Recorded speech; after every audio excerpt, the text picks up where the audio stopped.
It starts up front. That's what we said last week. You're right. It starts up front. Johnny Morton couldn't understand that. We want to make sure we are physical at the point of attack and we are running the ball. And from the run, other things open up. 220 rushing yards yesterday. That is an attitude. That is a statement. Mm-hmm. And those yards came outside, inside, left side, right side. They came all over. That's funny. Those yards came all around that game. And that game plan was really good. You talked about key things for this game. Be physical at the point of attack, offensive line. Hell of a job by the offensive line. We won't make too much about what this game was. They blew out a team that they were supposed to play, but that was a damn good win coming off the loss that they had last week. But the physicality up front, we will talk about. At times it felt like night and day. Oh, 100%. It was a different game. Also, too, Panay Sewell went out, didn't stop a beat. Exactly. Graham Glasgow went out, didn't stop a beat. Christian Mahogany, prayers up to you and your family, didn't miss a beat. Right. 0 sacks they gave up. That's right. 0 tackles for loss. Right. Yes, very little pressure. I'm so glad you brought that up because when Tristan Colon came in at center, when Graham Glasgow goes out, right? What's the first play they ran? Pass play. It was a run play right up the middle. Right up the middle. Right up the middle. Right up the middle. In other words, look, he's saying to anybody who will listen, it hasn't changed. Right. This is who we are. It doesn't matter who's in there. I don't care if it's Braylon, Kool-Aid, Ryan, or Shep. Who's ever in there, that's where we're going. You better be ready. Okay? You want this? This is what you got.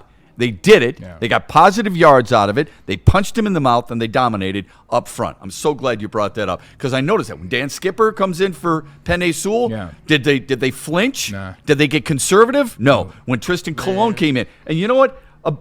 I know we don't talk too much about, or people in general don't talk too much about the offensive line. Can we just do a quick thank you to Coyote Awasika? How good was he at left guard? Yeah. I know Jonathan Vilma identified Hank Fraley as Christian Mahogany.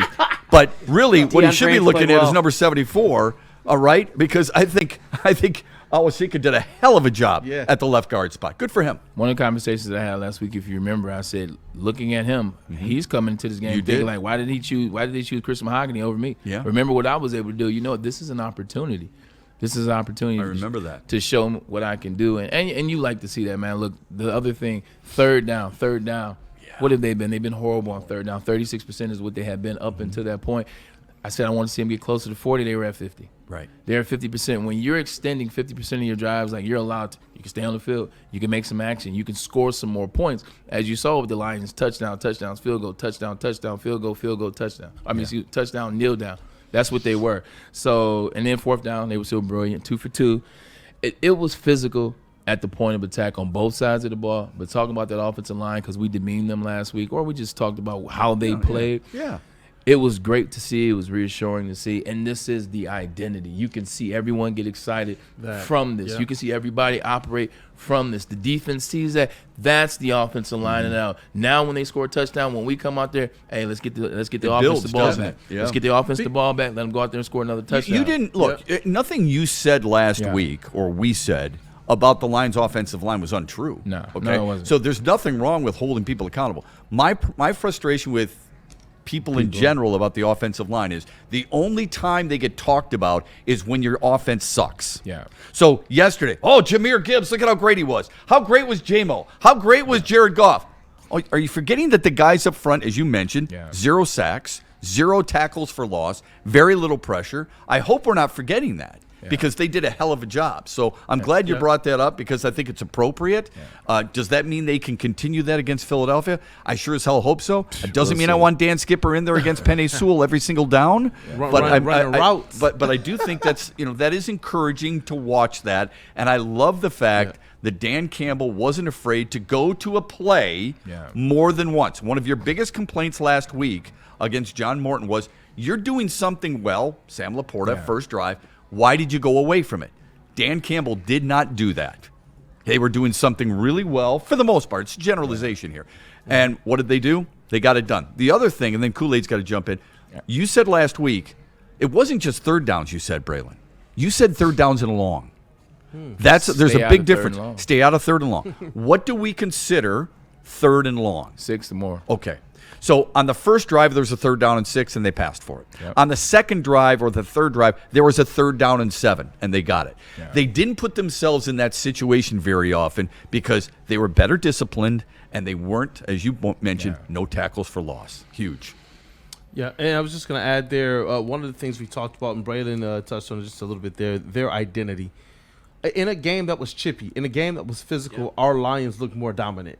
And that was something that was just a little bit different from the week before and in some of their other losses.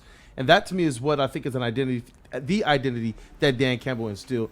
That flow, that fluidity, that confidence that the players have, and knowing he's the one stepping to the table, calling these plays. It just seemed like they had a completely different confidence about themselves out there on the field, including Jamison Williams, who had a big day. Yeah, it was really impressive. So the identity thing's an interesting one because I look at it more like I don't know. We think the identity is up front. I get all that. I think really good teams do that. I mean, if you don't think Philadelphia's identity is the same as Detroit's with that type of belief, then I think you're misled.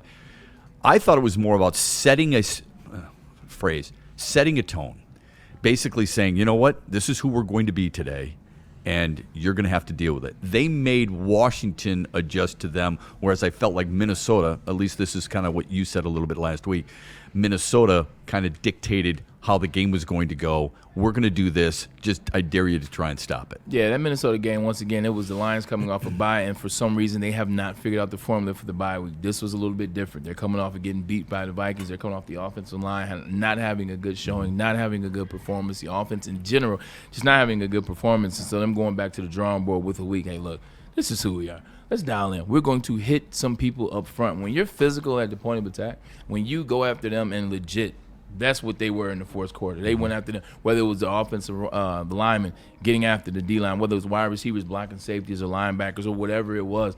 The guys were physical. The more you're physical up front, guys get tired. Guys get beat down. You start to extend drives. You get first downs. You extend drives. Guys get worn down. And then what you'll see, Shep, guys don't want to tackle. Guys start have lapses in mental. You see when Jahmyr Gibbs, he gets not stopped, but they meet him at the 5. And now he gets into the end zone because those guys don't really want to be there. Those guys are tired. Those guys are like, yep, this team's better.